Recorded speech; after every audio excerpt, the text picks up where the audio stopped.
याद रखना है कि पृथ्वी की उत्पत्ति कब हुई? 4.5 अरब वर्ष पूर्व हुई, और ब्रह्मांड की उत्पत्ति 10 अरब के आसपास मान रहे हैं। तो ये 2 डेट याद रखेंगे, एक 10 अरब वर्ष पूर्व, एक ये याद रखेंगे, और एक 4.5 अरब वर्ष पूर्व, एक डेट ये याद रखेंगे। ये डेट किसकी है? ये ब्रह्मांड की उत्पत्ति की है, एक बात याद रखें। और ये किसकी है? ये पृथ्वी की उत्पत्ति की, पृथ्वी या सौर मंडल की उत्पत्ति की है। हम पहले पृथ्वी का भूमध्य रेखीय व्यास देखेंगे, और फिर पृथ्वी का ध्रुवीय व्यास देखेंगे। ये देखने हैं, एक भूमध्य रेखीय व्यास और दूसरा ध्रुवीय व्यास देखेंगे। 12,756 किलोमीटर, 12,712 किलोमीटर। अंतर कितना आ गया? कितना अंतर आ रहा है? 44 किलोमीटर का, 44 किलोमीटर का अंतर आ रहा है। इसका मतलब यह है कि ध्रुवीय व्यास छोटा बनेगा और भूमध्य रेखीय व्यास। अब ये चपटी क्यों हुई, इसका कारण देखेंगे। तो भूमध्य रेखीय व्यास और ध्रुवीय व्यास की दोनों की दूरी में आया अंतर क्या साबित कर रहा है? कि पृथ्वी कैसी है? चपटी है। क्लियर है? पृथ्वी कैसी है? चपटी। ये बात देखिए, एक बात क्लियर, ये हो गई, आपका क्वेश्चन क्लियर होगी। अब चपटी क्यों है यहां थोड़ा बता देता हूं आपको। पृथ्वी क्या कर रही है? पृथ्वी घूर्णन कर रही है। चपटी होने की वजह उसका घूर्णन गति से उत्पन्न होने वाला अपसारी बल है। बात क्लियर हो गई? ये था पृथ्वी का रूप, चपटा आकार। देखिए, पृथ्वी की सूर्य से तुलना, और दूसरा पॉइंट क्या लिखेंगे हम? पृथ्वी की चंद्रमा से तुलना। अब बात करते हैं, ये देखिए पहला पॉइंट, आकार की तुलना करें और दूरी देखें, और यहां प्रकाश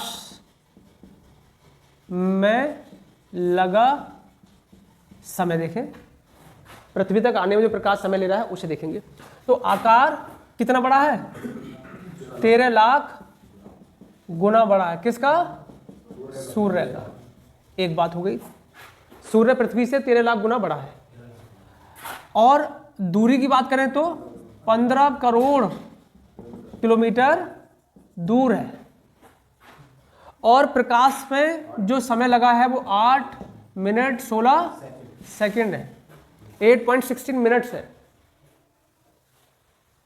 ये कुछ तुलना किससे हो जाती है? सूर्य से। किसकी? पृथ्वी की। यही सेम पॉइंट करेंगे हम। नंबर 1 क्या? नंबर 1 आकार में अंतर, नंबर 2 दूरी, और नंबर 3 प्रकाश के आने में लगा समय। 3,476 किलोमीटर। और पृथ्वी कितना था?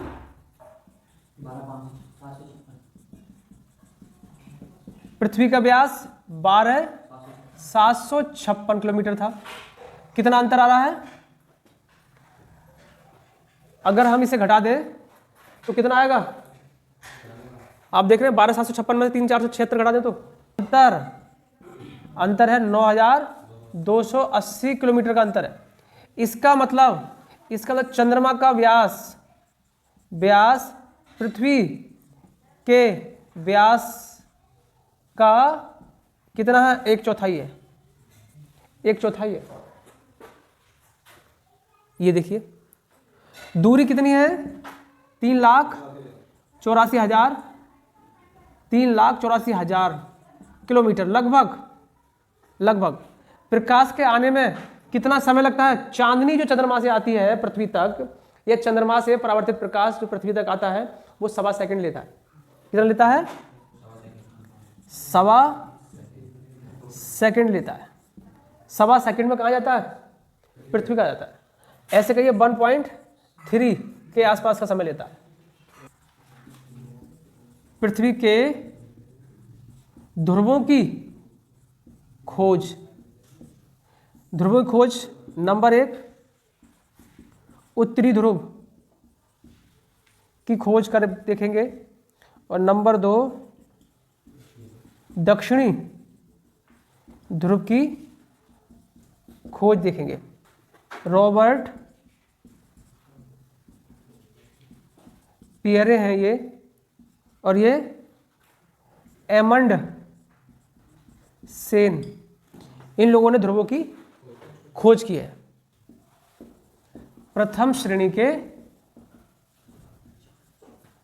उच्चावच, और फिर देखेंगे उनका प्रतिशत, ठीक है, उनका प्रतिशत।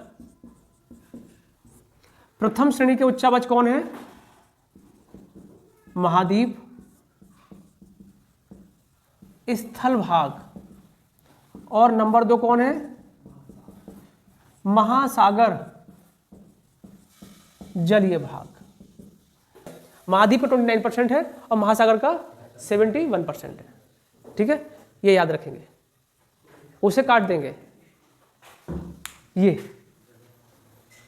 अब बात आती है यहीं पर, क्या अगला पॉइंट ये देखा, पृथ्वी है और पृथ्वी पर एक मिलेगा आपको उच्चतम बिंदु और एक मिलेगा आपको निम्नतम बिंदु। इसका मतलब क्या होता है? ऐसे मान लीजिए कोई फील्ड है आपके सामने, बहुत बड़ा एरिया है, उसमें एक सबसे ऊंचा स्थान होगा और एक सबसे नीचा स्थान होगा। ऐसे पृथ्वी पर भी एक सबसे ऊंचा स्थान होगा और एक सबसे नीचा स्थान होगा। तो हम ये जो पॉइंट बात कर रहे हैं, हम स्थल की बात कर रहे हैं। किसकी बात कर रहे हैं?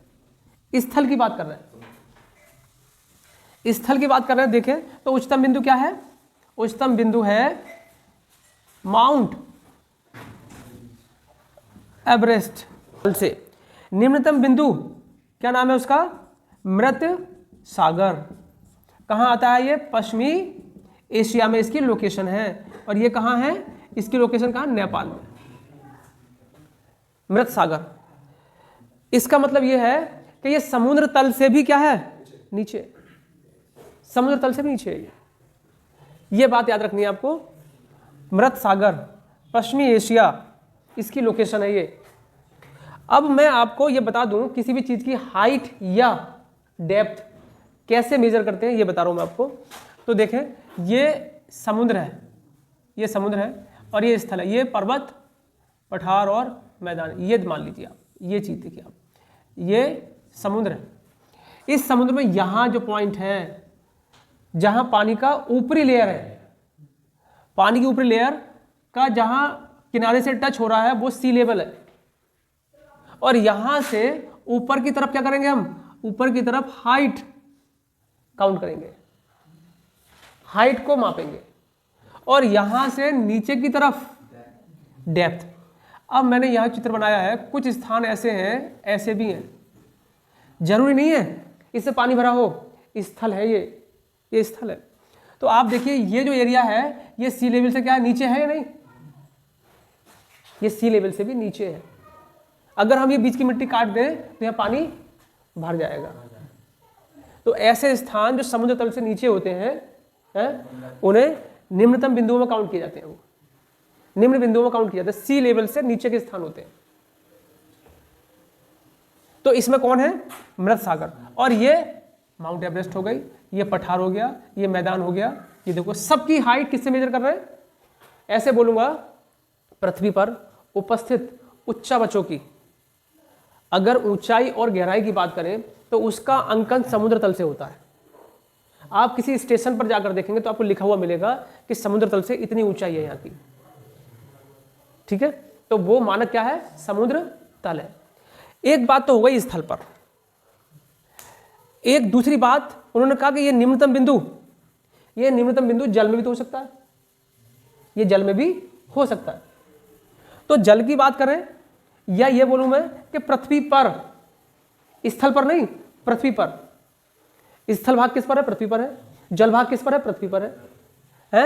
अगर पृथ्वी का निम्नतम बिंदु, एक बात, यह जल में गहनतम बिंदु, क्या नाम है?